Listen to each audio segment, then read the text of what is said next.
Are you looking to join Cycling Men of Leisure for one of our rides in 2025? We've got a few things on our schedule. That's right. We'll be attending Big Bragg and also the Bourbon Country Burn. Big Bragg is in Georgia and Bourbon Country Burns in Kentucky. Both places are going to be absolutely beautiful. We're going to have teams for both of those events. If you're looking to join us on our team, just send us a message. We'll tell you what to do. So come on out. It's going to be a good time. Absolutely.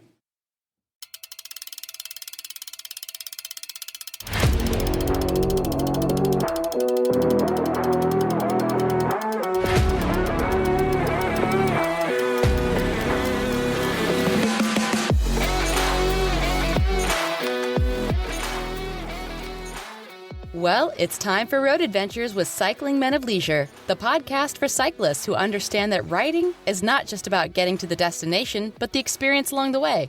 Now, here are the original Cycling Men of Leisure, Adam and Michael. Hey, good to be with you. Happy to be with you again, Adam. How are you? You know what? Doing well here in the digital universe of Zoom with you here. Zoom. Not quite the same, but we're going into the winter months, so we'll be using Zoom a lot more. But I've been looking for flights on Delta. I mean, they go both ways. Believe it or not, they fly to Kansas and to Detroit. So do they? They do. That's a beautiful thing. And if you do it right, you can book a round trip. So I've already told you I will be down this winter, and we'll go have some fun. So.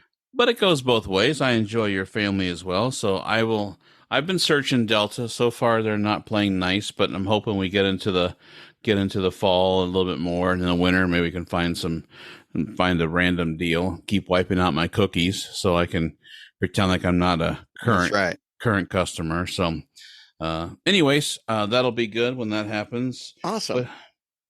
Been up to anything exciting?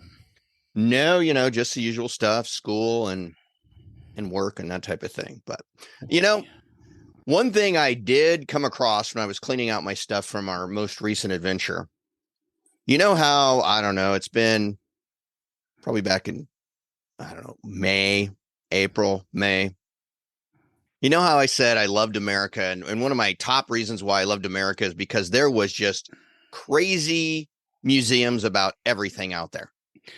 Oh, yes. That's when I said I was perfectly fine flying, and you said you were perfectly fine driving with the family and looking at museums. That's right, because there's just so much cool music. Well, you know what? I wrote down some of the museums that I saw on the way back from Georgia. Okay. Or Kentucky, I should say. Kentucky, our last adventure. Okay. And I just thought I wanted to share these with you. All right, I'm listening. We were in Kentucky. What do you think about when you think of Kentucky? Bluegrass. What else? Bourbon. Okay, I tell you what, let's cut out the guessing game because you are no good at it. But Louisville Slugger baseball bats.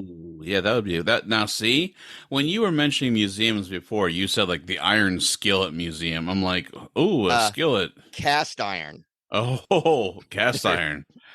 Now, Louisville Slugger, I mean, I've seen pictures. It's got the huge baseball bat in front of it. I'd like to go there. Yeah, well, it's interesting. It's the Louisville Slugger Museum and Factory.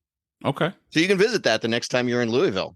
And interesting fact, they make all of their bats here in the United States. No, that is cool. Yes. Another one that I found interesting, and it's not crazy or anything, but the Mary Todd Lincoln House in Lexington. Mary Todd Lincoln. Yes. Wife of President Lincoln. Yes. I just found it weird because, I mean, of all the first ladies, not to diminish her importance, but she really is not known for, doing a lot of what other first ladies had did. So it was just kind of interesting. I mean, I know every town has to have their, tourism thing, but it just seemed a little odd to me. I mean, it wasn't an Eleanor Roosevelt who, after being the first lady, she went out and was a delegate to the UN from the US, or, one of the other ones, like Mrs. Harrison, Benjamin Harrison's wife, started the White House China collection and donated money to John Hopkins, things like that. But she really didn't do anything. So I just thought it was interesting. I just was like, hey, we should go visit that. I don't know. I'm being serious when I say this. I'm not trying to be funny. He did not meet Mary Todd in Illinois. He did meet Mary Todd in Illinois. Oh, he did. Mary Todd was originally from Kentucky, hence Lexington. Okay. And then when I think she was like in, teenager, their family moved up to Springfield, Illinois. Okay. So you and I have many times talked about scouting in our younger years. Being a gentleman who grew up in the state of Illinois, we did many things to do with Abraham Lincoln. We actually hiked the 21 miles that he would go back and forth from the library to his home, and we did it all in one day. And let me tell you something, that was a pretty cool experience. So, anyways, that's why I was just curious. But it was just kind of odd. I thought, maybe it's not to other people, but I thought it was kind of odd. I mean, it wasn't, she wasn't like Dolly Madison, who made those great cakes and pastries and things, but well, I just threw that out to see if you were even paying attention to me. It took you a minute too. It was like, I'm going to go to sleep here while Michael rambles on. But many times when we talk about items, you do have a very vast knowledge of lots of things. So I was just thinking to myself, is he pulling my leg? So... You were really going, I wonder if it's going to be warm enough for me this week to get on the golf course. Yeah. Okay. Yeah. No, Dolly Madison. Weather here has been awful. And the answer is no. So Dolly Madison did not make fruit pies or pastries. Dolly Madison is, well known for saving a lot of the American treasures, such as paintings and things, from the White House when the British burned it in the War of 1812. So cool. Now you know. Cool. But another one that I found, how about this? The RV Hall of Fame and Museum. A museum, nothing more than RVs, recreational vehicles. I got to tell you, I seriously hope they have Cousin Eddie or something, a picture of Cousin Eddie there. Clark, that's an RV. Yeah, we're taking it with, all right. Anyway. So, let me tell you something. I saw a sign for that and I was like, really? They have an RV museum? Oh, all right. I mean, I'm an RV owner, but I don't know. I will tell you that one of my coworkers, she said, I got to go. I said, everything okay? I thought there was something wrong. And she's like, we have tickets for tonight's RV show. And I said, what's an RV show? And she said, it's like an expo center and has all kinds of RVs in it. You want to see the new and exciting things. And I said, latest and greatest. I said, okay, have a good time. Each their own. But I had never even heard of such a thing. So, they're big, but they're in the springtime around here. Gotcha. So, you can buy your new RV just before the spring season. So the other one that I found, this one is interesting. The Paranormal Road Trippers Nightmare Gallery. I want to go. I'm in. The Paranormal Road Trippers Nightmare Gallery, Somerset, Kentucky. Well, now I can see I've got you completely stumped on this one. This is a gentleman who is into the paranormal, a paranormal investigator, has basically traveled the country collecting unique and haunted items and has put them all in one place. Well, I think my wife would love that. She watches all these crazy things, and I love to tease her. Don't get me wrong. She'll say, "Oh, look at this! So look at that creepy thing in the corner." I'm like, "Babe, it's a reflection," and so she would be somebody who would highly enjoy that. So that's what I got. I just, what other country is going to have an RV museum or some crazy paranormal, unique and haunted items museum? So what I'm hearing is we'll go to Louisville. Yes. We'll get a baseball bat. Absolutely. We'll get us a new RV and someone can scare the bejesus out of us. And then we can go learn about Mary Todd Lincoln. Man, that's what I was thinking. So, and in Lexington, they have probably 5 different horse museums. They've clearly, got all the horse museums. I think right on the Kentucky Horse Park campground, right there, it even says a museum. So, yeah.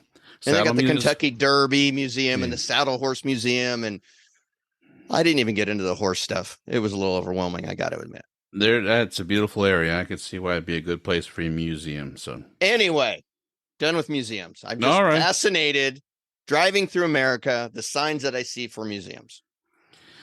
Yeah, I feel guilty because at this point I am still perfectly fine with boarding a airplane and getting somewhere within a couple of hours. So, but you lose out on the American experience. You're missing out. Trust me, you are missing out. But I get that much more additional time than somewhere else. Yeah, but you've never seen the world's largest cast iron skillet. You're right. I haven't. And you're going to say, I don't need to, but you really do need to. It's like the largest ball of popcorn. I've seen that. You have, and you're a better person for it. Yeah, I didn't know what to expect when we were in Iowa and it said you're going to see the largest ball of popcorn, and we drove by. I almost missed it. But it was inside of a building. I was expecting it to be like outside. But then, of course, the birds. Yeah, all the birds. Yeah. That tree with all the birds in it. That's actually So there we go. Well, you're missing out. I'm just saying road trips are a wonderful thing and you should try them a little bit more, but that's fine if you don't want to. You know, I know what it is, to be fair. For 9, almost 10 years of my life, I drove the bus. And I literally spent 40 hours a week inside the bus. I did a wonderful job, and I loved helping people. And the last thing that I would want to do, like on Friday night, if someone said, "Hey, let's drive to so-and-so," I'm like, I am out. So I think that's where it comes from. But you're not driving a bus. I'm now. not saying you take a road trip and grab a bus and the wife and go in a big bus or anything. What I'm saying, you explore America. I'm leaving it at that. You explore America. So, all right. And the only thing I'll add to that is I don't disagree with you, but it is going to be interesting. So if I said to you, 1980s movie, if I said to you, traveling in this country, if you couldn't afford a plane ticket, your mind would probably think a bus. And what I am curious about is Greyhound was just purchased by another company, and I just wonder if those days of like getting on a bus like that are going to go to the wayside. Just a random thing I thought I would just talk to you. So that is pretty random. Yeah, it's random, but I just was thinking to myself, you talk about traveling this great country, and people do it by bus or by car. I just wonder if it's going to be gone one day. So. Anyways, things to ponder. Just to think about. But while we're pondering things, yes, I got something to go on here. All right, Bear with me. With me. Think of say 2004. You're on your bicycle. You're cruising along in 2004, and I don't think you were cycling in 2004. I wasn't, but I'm going to play along. Okay, you're cruising along. You've got the hottest new 2004 bicycle. You've got some great gear. The Huffy. No, just kidding. You got a very fine Huffy. You're going along and you look down and you see how far you've went. Now, my point to this whole thing is I started thinking about the computers. The computers of old, the computers of just like 10 years ago or a little bit further. They were there. They were these little tiny things. And boy, let me tell you, we were excited because they would tell us how far our trip distance was, the total distance we had went on that computer. And they told us our speed. And they were this really cool thing. And they clicked in there and they were wired. You had to have them wired. And they ran on one of those little round batteries. I just started thinking about that. And we thought we were just awesome when we had that computer.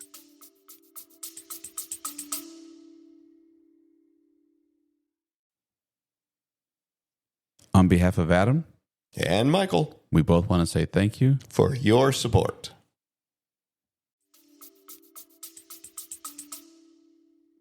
Well, at the time you were, but unfortunately technology is at rocket speed. So. You're not awesome anymore. Yeah. So I started thinking about this. Okay. And I started looking at today's because I don't have any wires hooked to mine. And I know you don't have any wires hooked to yours. I do not. And I started looking at all the different options you had. And I was like, wow, cycling computer technology has came a long ways in just say 15 years. You make a good point. I mean, and I have mentioned a few times on this show that I have a 2013 Trek. Love it. Thousands of 17, 16, Sorry. 17. Don't be sorry. Listen, I understand that you've got the Celeste Bianchi. I know it's nice and it's beautiful. I call it your Italian stallion, but it's no Trek. So anyways, so the point Jealousy. is, but no, seriously, I got that bike in 2013. And when I left the shop with it, it had a computer about the size, I would say, of a business half card. dollar. Yeah, of a $50. Oh, it was even smaller than that. Oh, Okay. yeah. You had Yeah. one of the little round ones. Little Bontrager, and all it told you was how many miles you've done and your speed. That's about it. And then it had a dual trap sensor in it, and some of the computers were just starting to come out that would read that. And then I bought a Wahoo Reflect. The Reflect was even smaller than a business card. It was probably no bigger than like an Apple Watch, honestly. And then I decided I needed this Magellan bike computer, and at the time was very expensive. And then since then I went to Wahoo, and then recently, as you know, I switched. So you're absolutely right. I switched to the Karoo 2, a Hammerhead, which we'll get into that. But so you're right. They've come a long way, and the things that they can do now, I mean, you can read text messages on them. You can read. No, I wouldn't necessarily suggest you reading text messages while you're cycling, but Well, you could do it if you chose to. No, I mean, the things that we're saying is just what they have Available. We're not telling people you should probably read messages or take phone calls or anything like that. But No. my question to you then. So we're going to talk a little bit about cycling computers. I thought that might be interesting to do today because I love it. We've not addressed it, and I know you use a different brand of computer than I use. First question that people ask is, do I need a cycling computer? I don't think so. I mean, I don't think you absolutely have to have a bike computer. Let's take the basics. Do you need a helmet? In my opinion, yes. I think you need a helmet. Cycling shoes, that's up for debate as well. If you're not comfortable with equipment, you don't. Who needs cycling shoes? I don't. Well, obviously. Only man I know who pedaled 165 miles without cycling shoes. So you did pretty well, by the way. Oh my gosh. So you don't need it, but do you need a cycling computer? Not necessarily. I mean, if you're doing an organized rides, most of the time, somebody has gone out and marked those rides. Most recent ride you and I did was the Bourbon Country Burn, and they used a bourbon bottle. And if the bourbon bottle is pointing to the left and you were following the blue route, well, guess what? You're turning left. Going left. Most organized rides print maps, or they have maps downloadable. And as far as recording everything, the cell phone. I mean, just like it killed my photography business, the cell phone is very comparable, very competitive to any bike computer, in my opinion. And everybody has a cell phone. They're carrying it with them at any given time. The other thing about a cell phone, other than everybody has it, obviously it's affordable because you have it. And you can get things like Strava or Map My Ride. There's a ton of apps out there that can allow you to like record your rides and, share them with your friends and that kind of thing. The only downside I have with the cell phone is, we've ran into this before, is battery life. I would say, yeah. I mean, in my personal opinion, is not only battery life, but sometimes coverage. I mean, True. When you and I went across Michigan, we were hitting most areas that we did when we did ODRAM, which, if you never looked into that ride, put your hand up in the air where your thumb is on the right side. Take your finger from your pinky all the way to the crevice of your hand. That's ODRAM right there. So 160 some miles. We did that in one day. Why do Michigan people always use their hand to show their state? Come on. Now, don't do this because you're going to walk me right into a horrible joke. Why do people from Ohio use their armpits? Oh, no. Moving right along. It's just, ever since I've known Adam, I'm not that familiar with Michigan. I mean, I've ridden across it a couple of times and been to his house several times, but He always and even everybody I run into is like, oh, well, wherever and they hold up their hand and they're like, it's here on the hand. I'm like, okay. Anyway. Well, I mean, it's like having a map with you everywhere you go, as long as you have a hand. So, good thing it's not shaped some other way or something. You guys would be out of luck. It's like, well, it's a pentagram thing, octagonal. Anyways, there were times that when we went across the state of Michigan, we'd have solid service and then we'd lose service and solid service. So some people get frustrated when they use their cell phone because they've lost service. They don't collect the miles that they want to collect. And of course, the battery life, like you said, I mean, unless you have a way of charging that, if you have, and nowadays, 10,000 milliamp chargers to carry next to you or with you is nothing. They're pennies on the dollar. I mean, they're cheap. So you could record it, but now you're carrying another device on your bicycle to be able to charge your phone. So a bike computer, many of them are designed to last a long time. But your question is, do you absolutely have to have one?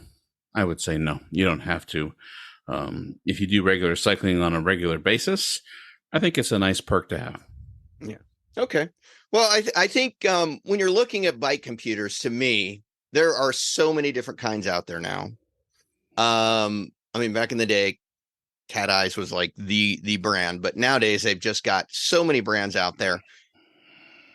They have different options. I think to me, the biggest thing is ease of use. Yep. And the display. Yeah. The size of the display. I don't need color. I know you have a color display, but the size of the display and how easy it is to use are the two biggest features that really drive me. I'm just surprised safety-wise. I mean, because mine is color, and it's about the size of a deck of playing cards. I mean, you're using an iPad. I was really surprised. So I'm He's watching 80s movies as he rides across the state. I'm just kidding, but that's a good point. I mean, some of them have huge screens, like the Garmin 1040, a big screen on that thing. The 1040 is also solar, and so of course that's built in there, so it charges by itself. Yes. I mean, like I said, I use the Hammerhead. Hammerhead was an impulse buy over the summer, right before we went to Iowa. The idea that you could put a cellular data card in it. I love the fact that, my family was a little bit concerned of the grueling miles in Iowa, and they kind of wanted to be able to follow me along the route. And it was pretty cool. I mean, it would show what time we started because I would use a route every day. And it would say, this is how long we were into the route. It would show how long we have left of the route. It would give my average miles per hour. It would tell exactly, and I mean exactly, where I was. And even though we were out there with thousands of people at Ragbri, I got service every day. So that was. So what I'm hearing is your family was concerned that you would be out there along the road somewhere. So basically, they have no faith and confidence in my ability to make sure that you are safe out there. Absolutely, that's what I'm hearing. Absolutely true. I mean, I mean, I didn't want to say it, so I mean, you said it, so absolutely. Yeah, no, that's not. We don't trust that Michael guy. Get something better than him because he'll leave you in a ditch.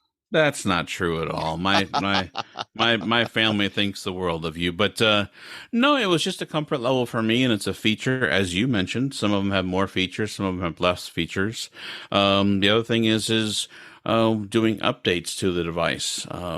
It's an Android-based device, and there's multiple updates, and I could just sit and do the updates from anywhere. I don't have to be connected to a Wi-Fi. So there was a couple perks for me for that particular unit that I decided to go. Also, I caught a summer sale. I mean, some of these computers could be $749, $400, $200. I mean, $300.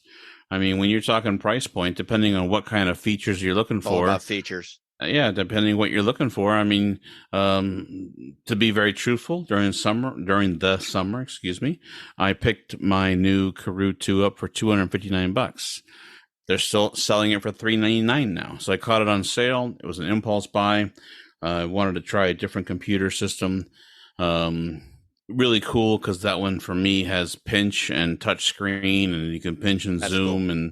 and so there were some features there that I really wanted to try, and so far I like it. But before that, I had a Wahoo Element, and That's it what I've was got. yeah. It's honestly, for the longest time I used to call the Wahoo the Apple of bike computers, or basically something that just worked. I mean, you've had that unit for how long? Oh,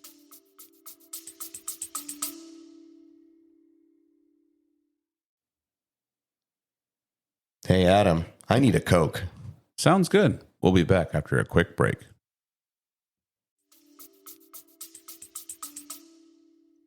4 or 5 years. And you've had zero issues with it. Zero issues. Zero issues. And by the way, on my Element, I had zero issues. And of course, a lot of people say, well, if it wasn't broke, why did you fix it? I fully admit mine was an impulse buy just for some of the features. Because you're one of those tech guys, and you always want the latest and greatest, and That's true. and that's okay. I fully admit that. I do. I like new. Sometimes new is not always the greatest, because there were some features from my Wahoo. That's the one thing that's weird. There were some features that my Wahoo had that when I got the Hammerhead, I opened it up and said, okay, well, where's this setting? I just assumed because this was like standard. And when I decided behind the scenes to email support at Hammerhead, and they wrote back and said, oh, I'm sorry, we don't offer that feature. And I couldn't help myself. I'm like, well, your competitor does. We're not Wahoo. Yeah, exactly. So, but anyways, so of course, our friend Juan always teases me and always says, just get a Garmin. Just get a Garmin. He's all about Garmin. And But so Garmin have a lot of good stuff. I mean, Garmin's got the 1040, which comes in a solar power unit. So, the battery life is not an issue, really. I mean, as long as you're charging up a little bit as you go. And they advertise on like their 1040, and I think even their Garmin Edge 540, that they get up to something like 26 hours of battery life. Yeah. So, I mean, where yours, it 6? advertises 10.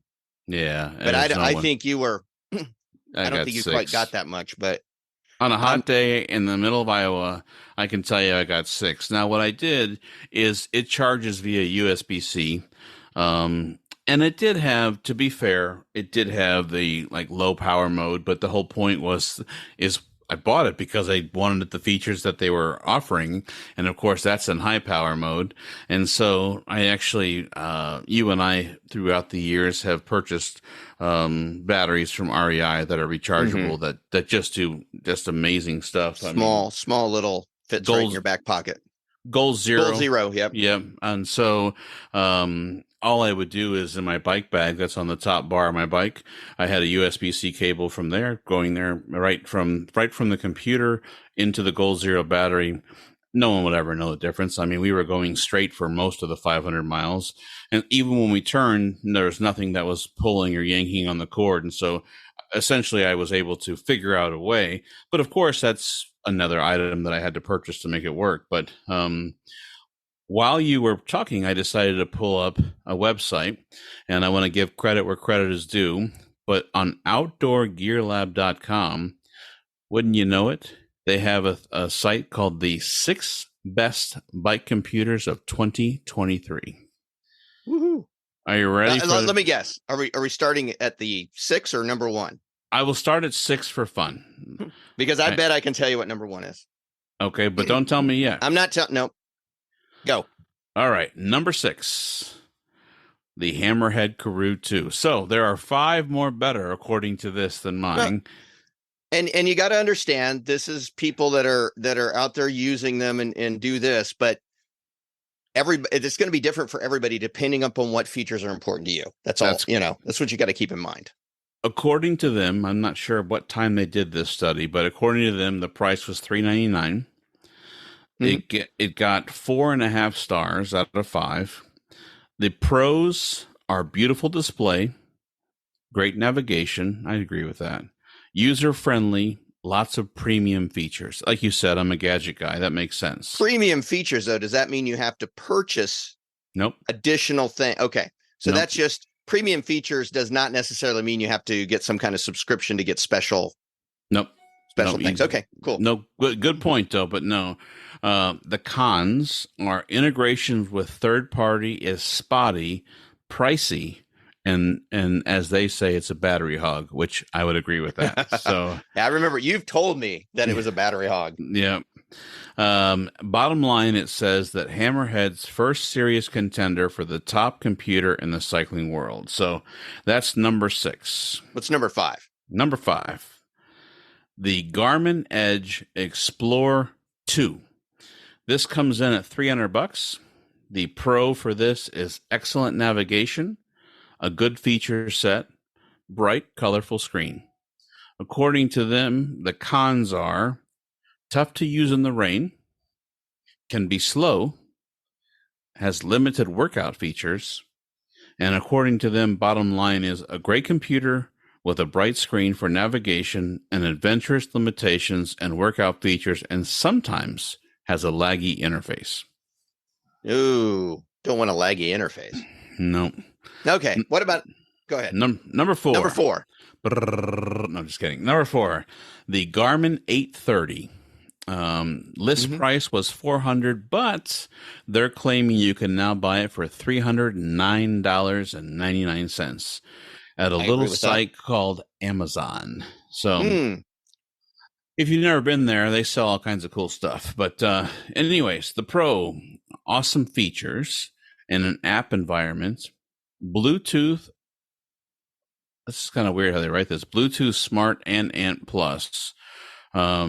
For anyone who doesn't realize, Bluetooth and Ant Plus are 2 languages that computers speak to your sensors on your bike wirelessly. So sometimes you can have a device that's Bluetooth, such as a heart rate monitor, or you might have a sensor built into the frame of the bike that could be Ant Plus, but that's how the computer talks to all the sensors. That could be like a wheel sensor or a speed sensor, heart rate, things like that. Let's go back to what they say just to give them their due diligence. Let's get out of the nerd speak and get back to it. I was just saying that if somebody wants to know, it says awesome features, an app environment, Bluetooth Smart and Ant Plus, has a good battery life. It's touchscreen, radar, and bike light controlled. The cons, system might crash.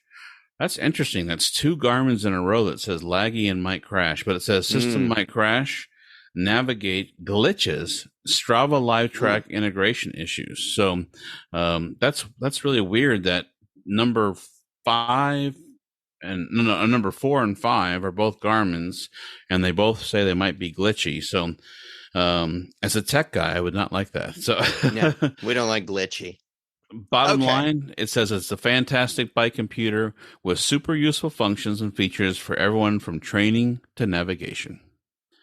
How about number 3? Number 3, the Wahoo Fitness Element Bolt version 2. This is $279. Pros: simple operation, great suite of metrics, good navigation, uniquely useful LEDs.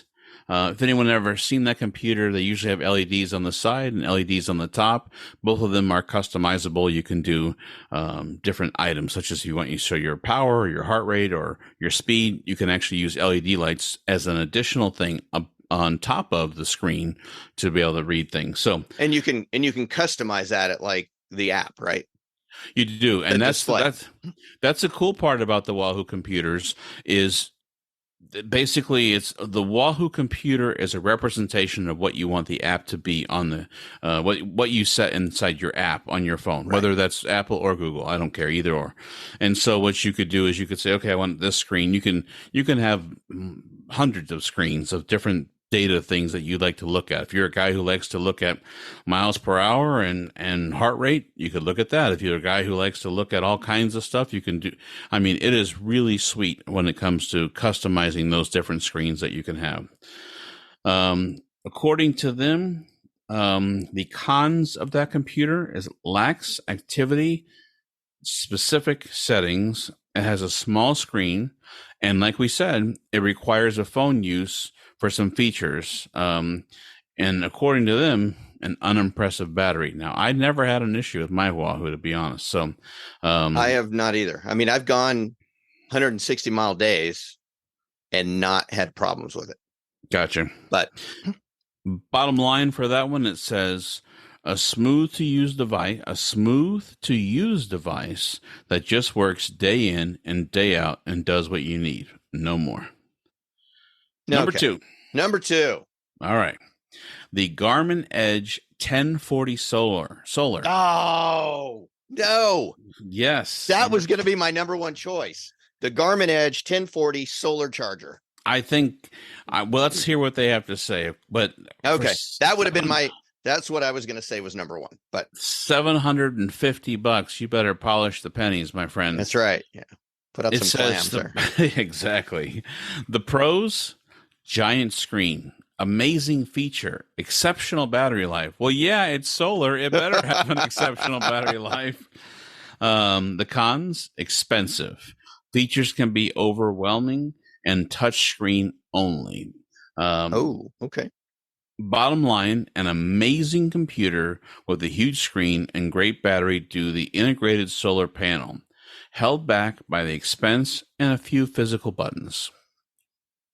Okay. Ready for number one? Number one, I'm going to have to say, I don't know what it's going to be, but I'm going to say it's probably going to be another Garmin. It is a Garmin. I figured so. According to this, it won an award as Editor's Choice. It is the Garmin 840, coming in at $450. This is the top-rated 5 full stars, top-class features and app. It's easy to use, unmatched sensor connectivity, and an incredible versatile. Some of the cons, expensive, overkill for some smaller screen, and bottom line, does everything you need and more in an excellent device that fixes Garmin's past glitches. Yeah. They're using a fancy word, but I think they're trying to be insulting to the other models. So it sounds like if you're into a Garmin, the 840 might be the way to go. Is a place to go. Well, that's cool. All right. Now we know. I've never had any trouble with mine. I've never had any trouble with the batteries.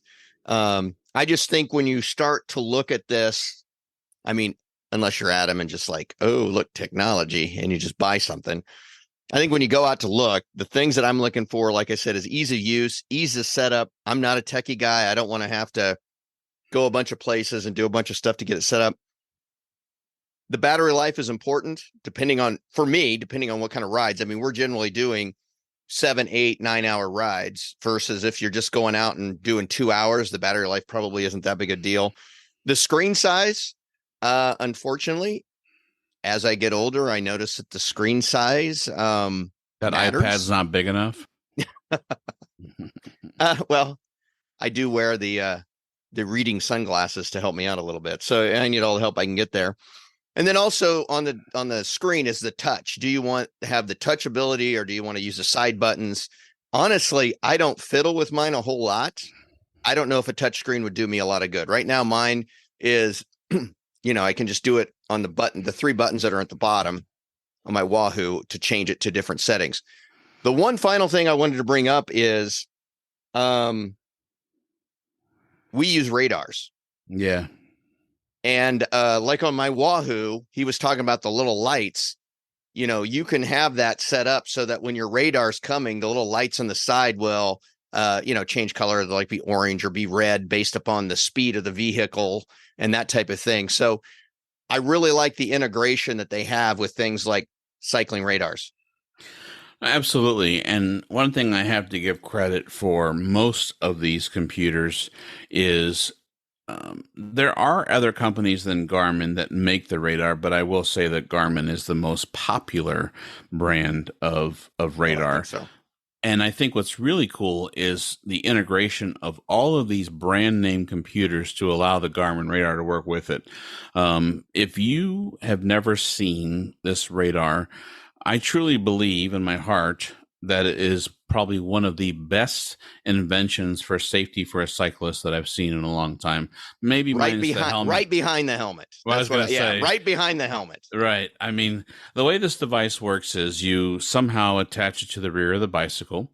Some like to use a mount that sticks onto the seat post. Some like it with the 2 bars on the seat. You can get something that clamps on there. The actual device comes with a rubber block or chalk, if you want, that sits on the seat post with rubber bands and holds it on. And the idea is if a car is 200 meters behind you, you start to see on the bottom of your bike computer a little insignia of a car. And as that car gets closer to you, then that car moves up the screen. If it's coming at a normal pace, then your bike computer is maybe green or orange or thinking everything is good. If the car is coming faster, it moves into orange. And if a car is coming really fast, it goes into red. And all jokes aside, I used to say red is dead, but unfortunately what happens now is you ride on the side of the road where there's a sidewalk and the cars are to your left, it will show up red, but at least and makes you more aware of your surroundings and cars behind you. So as you mentioned in the computers, usually on the side of the computer, there's a little, I don't know, 1/8 of an inch block on the computer that allows this. And the radar will show up to 8 cars. And so depending how many cars you have behind you, if you're in a park and you're riding, let's say you're in a metro park or your local city park, and the cars, you could actually see they got 3 cars behind you. And you'll hear a lot of the cyclists say, okay, there's one more going around. There's one more going around. Of course, the radar should never be your sole. You should still look. You should still turn your head and look. But it is definitely a great invention and tool. And so it's really neat to see all the bike computers, whether a perfect example would be the Wahoo Hammerhead. My Garmin radar within 2 seconds connected to it and worked with it. Yeah. And so that's pretty cool. So another great piece of cycling technology. That saved you and I on a ride that we just don't talk about. So we don't talk about that ride, but thank goodness for the radar. Absolutely. We're here today. We won't do that again. So, anyways, lots of great companies out there.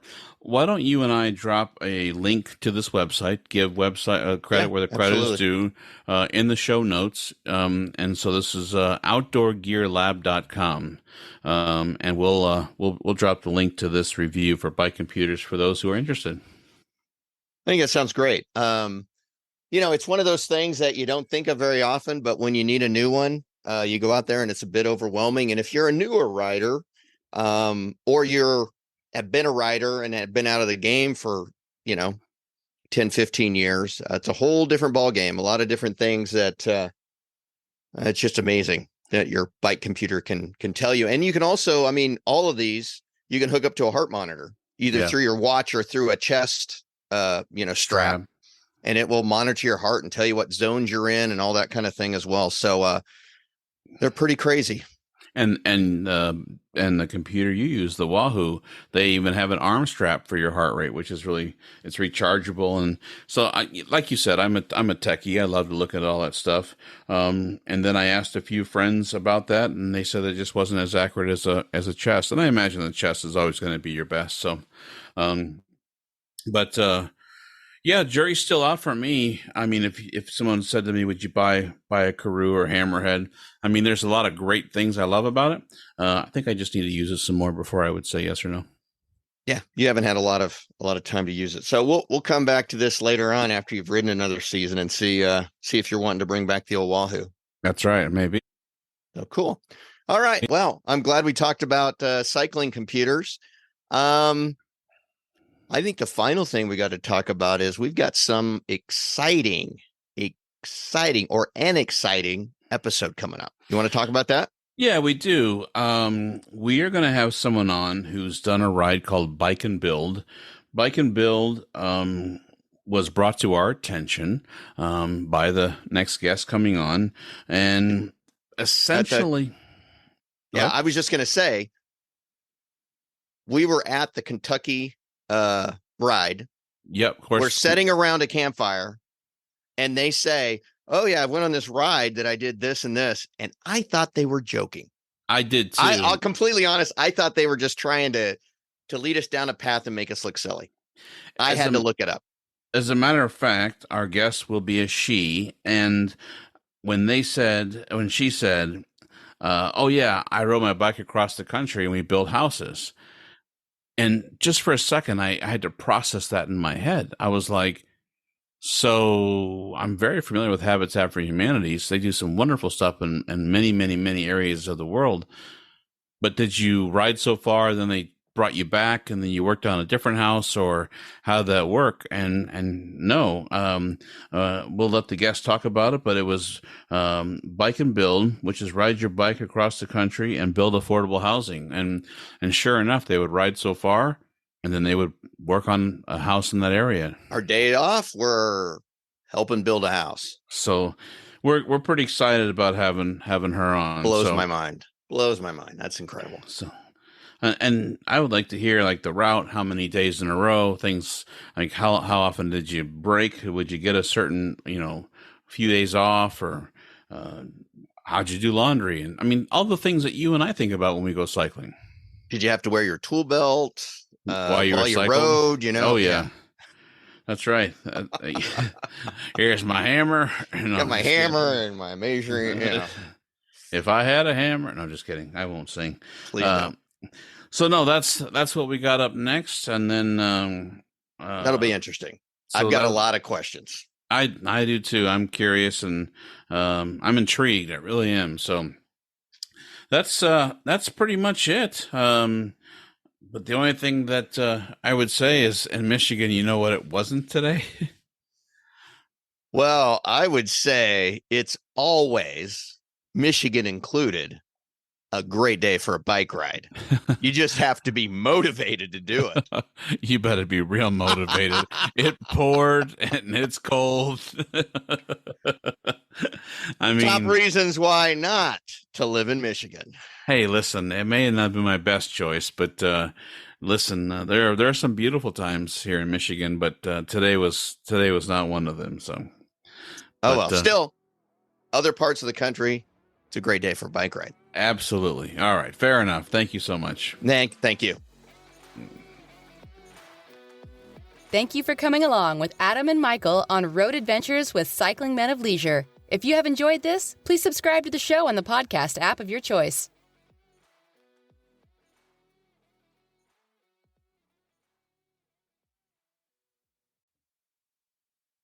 Hey, we just wanted to remind you that we've got some really cool products at our jersey and our swag store. That's right. You can visit cyclingmenofleisure.com. At the top of the page, you'll find our stores page. Click there. There's 2 QR codes. The one on the left has a J on it. That's the store for the jerseys. The one on the right is just a swag store. Has all kinds of different items. Kind of customizable. You can kind of make the swag the way you want it. If the QR codes are giving you an issue, don't worry. Underneath, there's 2 buttons that you can click on. Thank you, and have a great day.